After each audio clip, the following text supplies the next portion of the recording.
Hello and welcome to the Circularists. Today I'm interviewing Dr. Shabnam. Dr. Shabnam, you are an environmentalist. You have spent 20 years in academia. You've written 5 books, I believe? Yeah. 5 books. And you are currently an environmental consultant. So, Dr. Shabnam, over to you. Would you embellish on that introduction? Tell us a little bit more about who you are, what you've done, and where you're going now. Thank you, Karen, for providing this opportunity to me today. I'm really excited and delighted that we are going to have a very good debate and discussion around the climate change and environmental issue at the moment we are facing. Well, as you said, I'm Shabnam, and my bachelor is in environmental engineering, my bachelor and master degrees.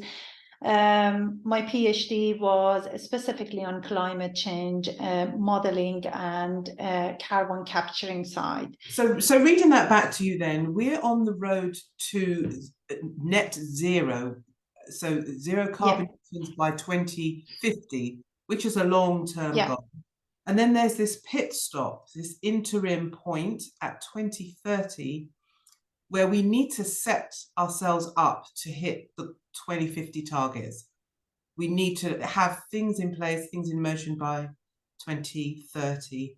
How are we doing right now? At the moment, economy is one of the biggest challenges every government are facing at the moment.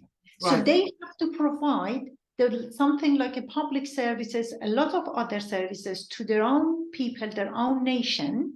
Yeah. And climate change indirectly, sadly, would be pushed back as non-priorities.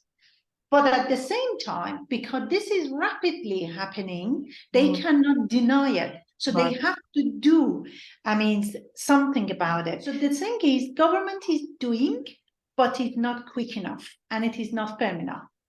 What I'm hearing there, Dr. Shabnam, is there's a conflict between short-term immediate needs and emergencies and the longer term, well, not even longer term because it's already started, but this unfolding climate emergency. There are two opposing forces and needs, I guess, that governments are trying to juggle. And at the moment that, well, historically they've turned their back on the climate emergency to focus on short-termism, what's in front of us, what people need right now. Yeah. Would that be fair to say? It is fair to say, yes. I want to talk to you about the different energy transitions, because you're in the perfect place to call out BS on all of the debates that we see happening on LinkedIn everywhere. So fossil fuel is the baddie, the bad guy in the room, right? This is the problem. The burning of fossil fuels to make stuff is causing us to emit too much CO2, and we're warming the environment unsustainably and dangerously, right? So fossil fuel is a bad guy. Some solutions have been put forward. So we've got renewable energy. We've got these windmills, and there are arguments about it killing birds. We've got arguments about the blades ending in landfill when they are at the end of their life. We've got hydrogen, green hydrogen. We've got nuclear. France is leading the charge with this. And then we've got hydropower, so water power. So how do we can you help us make sense of what the priorities should be? Which of these are going to be good for getting us to the future and which not so much? Going back to your question regarding what sort of renewable energy we can. There are a way like renewable energy, for instance, in UK, in North Sea, is a high potential, and I believe that in Scotland they're doing it massively for wind. They generate electricity from the wind. So this is renewable energy. In France, as you mentioned, yes, they are leading towards a nuclear plant, and those nuclear plant is specifically they generating electricity. And Germany, don't forget, they were up to 50% relying on Russia gas for all industry. And recently, when it has been exposed that in Germany, for instance, if they don't find the alternative resource for their energy they were receiving from Russia, even might half the Germans industry could shut down. That's how bad it is. So, but I mean, it means that they have to decide really quickly. But France been leading in this part by generating the electricity, and in fact, to transmit instead of using the fossil fuel to just electricity. Reducing the use of the gas, I mean, as a supply. Right. So this is something. Another thing, which is really another solution, is thermal renewable energy, which we can, I mean, at the started slowly in Balkans countries and also Eastern European countries like Croatia, like Bulgaria, like Hungary, for instance. There is a massive potential of thermal energy they can extract, and they can, generate electricity by the thermal, which is. Tell me, so thermal meaning heat. So where's the heat coming from? From the earth, from the ground. They dig in. Drilling they for dig heat. in. Yes, because in those countries, in Hungary, for instance, is the source of the springs. Okay. You know, those is coming all from the thermal energy. Right. So those thermal energy, they are thinking the best and even the most sufficient transmission is thermal energy. Right. Other one is waste to energy, for instance. All the waste we are producing at the moment, it goes to landfill. Right. So those waste can also generate electricity. How? Well, by burning? yes, I mean, plastic. And plastic is the main pollution at the moment. Right. As we all know. Yes. So the plastic, some type of the plastic can be, transmitted to generate not oil, petrol and diesel and also gas. But the difference is these petrol and gas and even diesel would produce they are harmless to environment. Harmless to environment. It's not acting as a fossil fuel, but they are harmless to environment, and you can easily put it in your car engine.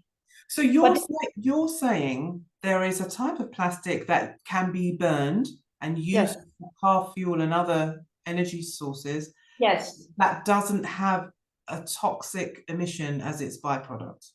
Is that right? Exactly. We really? Have, November 2020, we have that, innovative idea, and I did work on it very heavily to just, to have that knowledge of waste to energy with my colleague around the petrol and chemical engineering and petrochemical engineering. They were helping me as well. Yes, this is happening. And I was about to even introduce it in the UK as a assembly and plant to just see how it is. But frankly speaking, the companies, the big companies are at the moment are working around the fossil fuel, are not interested because of the profit they are making. So it's we always come back to this. There is a high wall that they've built, and it's difficult to scale that. I've got a question for you on this plastic to clean emission-free energy. Would clothes be part of the type of would polyester clothing be part of those special plastics that can be burnt cleanly, or no? It could be. The polyester one, it could be, because the polyester textile is, as you know better than me, you've been working, I remember, massively to make awareness in this area. Those are the amount of water and the amount of heat for producing the polyester textile is horrendous. Yes. And it could, yes, but to purely just use this polyester clothing is not, in terms of the feasibility study of or profitability, not. It has to be mixed with the sort of the end-use plastic we are using. Right. PVC, like PVC or other things. So yes, the question is yes, but if purely to just do that, no. So by blending polyester with other plastic products, you could arrive at this clean emission solution. Clean emission, yeah. Well, the thought just came to me because we know that there are truckloads arriving in landfill in places like Ghana by the second, and rather than sit in landfill emitting slow release methane, if there's an energy resource to be gained from that, it's worth looking at, isn't it? We need to look at everything. Yeah, absolutely. Yeah, I tell you, Shell, again, France is leading as well. Shell also has, they are doing it as a platform, waste to energy, by producing 1,000 tons a day. So it is at the platform stage, but yes, they have recognized that, and French are ahead. Yes. Okay, that's interesting. Thank you for bringing that to our attention. That's very interesting. I will read up on this.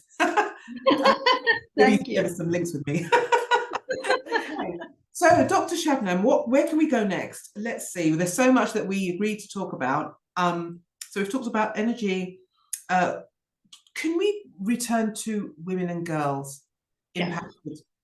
Your heart beats for women and girls in this emergency. Talk to us about that, what your work is, where you want to go with your work.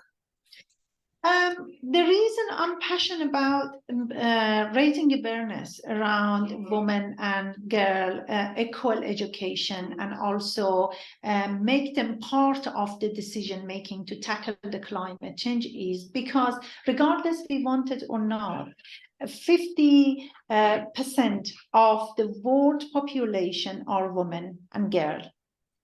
And unfortunately, the 80% to up to 85% of the main decision maker globally are men. Right. So to be able to tackle the climate change, we must get women and girls involved, because it's been proven that the woman and girl are the main, the main source of looking at the family, looking at the even the household energies. They are better in management household-wise, so they even cooking, nutrition, everything. And in developing countries, women and girls are a crucial part, are supplying water and even the energies like wood, water, and cooking and harvesting, farming, agriculture, cropping, and everything. So women are play the crucial part. But unfortunately, and sad thing is, women are not the decision maker heavily. Even in the developed country, 20 to 23% of women are the decision maker at parliament, and also at the very crucial stage to making decision. So this is quite, makes me sad on one part to just see that, well, men, without being disrespectful, but men are making a decision which climate change actually it's been, tangibly engaged, and it is on the blood of the woman and girl more to looking after the nature better than man. Women have been declined on giving the finance opportunity. Women has been declined so far to be given the credit, even on land ownership, the credit on finance and funding. So we have to make awareness and push the governments and decision maker. If we really want to hit 2030 and 2050 decision, women must be part of this circle. We cannot ignore women and girls. Dr. Shabnam, it may be controversial to say this, but it needs to be said, that is it time for the world, especially men in leadership who have such disproportionate power, is it time to look at the mess we're in and say, well, perhaps part of this reason is that women have been precluded from sitting at a seat at the table where decisions are being made? Is this not a symptom right now of this gender inequality that's so entrenched? It is a time. I cannot see a better time. You know, the equality, gender equality in education, equality in decision maker, equality in job, equality in fairness, in everything, you name it. So it is the best time that you know, board and also the decision maker, which are, as I said, over 80% are men, hear that point and recognize and really put it in action.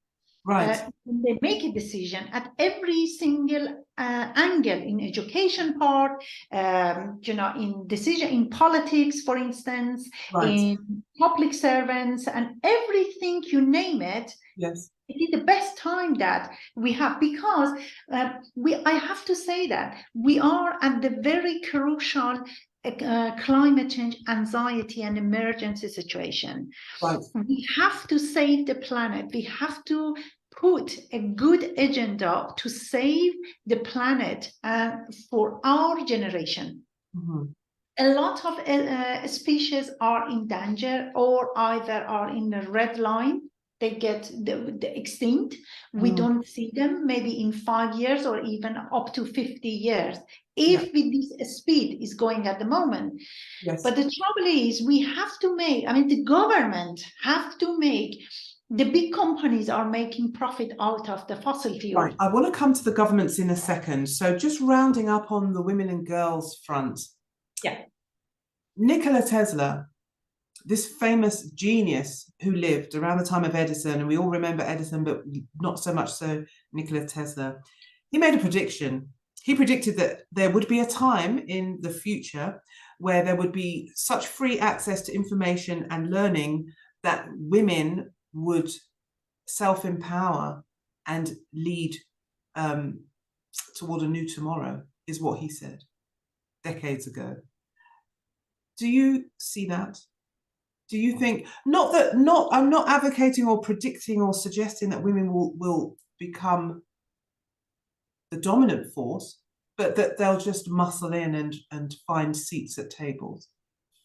So right. If you really want to tackle the climate change specifically, we must give the power to women. Women has a passion. Women know how to, play the crucial part of it, and women are the crucial part of the family. So if women are well educated, girls are well educated, they can be ambassador to saving the climate change. They can save the environment, because the women can teach the husband, the kids, and even the neighborhood, and all these sort of things. So women are very important. Yes. Right. So what I'm hearing from you is that women can take a lead in this fight towards net zero. Yes. Women can take a lead in this, in the home, in industry, in innovation. What concerns me is, historically, VC money, investment, only 2% of it makes its way into female-led startups. If we're at a time in history where we are trying to build tomorrow, innovation is coming out of all quarters and out of all genders. But the fact that we still have these entrenched heavy biases is a problem. It's going to stymie innovation to a degree that's dangerous for all of humanity, right? Yeah, unfortunately, yes. But having said all of these challenges, we women can lead it. How we can lead it? We have to keep pushing. We have to keep raise awareness by making awareness, by educating the woman and girl to knowing about their right, the knowing about their power, the knowing about their leadership skills. So if woman and girl acknowledge that, then in the long term, it's not the quick fix, I have to say, but in the long term, I can guarantee you men dominate society will recognize it because they don't have choice. Maybe I should put it in this way. They haven't got the choice, and they will get us on in power, and they will get us in the decision making. So there is two elements. One element we have to encourage and also acknowledge and recognize ourselves as a woman to be part of it. And the other way, we have to also push and fight for our right to just say, well, hang on, in this particular issue, I am at least half of the population globally. Because don't forget, as I said, women, kids, and also the elderly are the most vulnerable. If flooding is happen, who is in more danger? Kids, women. Why? Men are easily escaped. Why they do that? Because women, because of again the nature of the woman, they make sure that the elderly are being rescued, their kids being rescued, and they come at the end. Right. So when it comes to the end, to rescue themselves, they are at danger. Sacrifice, more willing to sacrifice themselves. A lot of sacrification they do. For instance, in a heavy tsunami, it happened a few years ago. I can't remember, 2012 or 28. When it happened in Indonesia, 80% of the victims have died were women and children. Oh, really? Honestly, 80%. Wow. It's sad. Wow. They couldn't escape. Wow. They stuck. But this is the fact. And now with climate change anxiety, the mental health is impacting on the woman. Climate change is one of the issues. And, you know, climate immigration, again, is coming to the lead. Who can escape it quicker? Male, men, women again is stuck. So it is extremely important to these elements to be recognized by the decision making that women and girl are the most vulnerable. So, Dr. Shabnam, this has been a fascinating conversation. Thank you for your insights and some of the new ideas and thinking and updates that you've brought to us.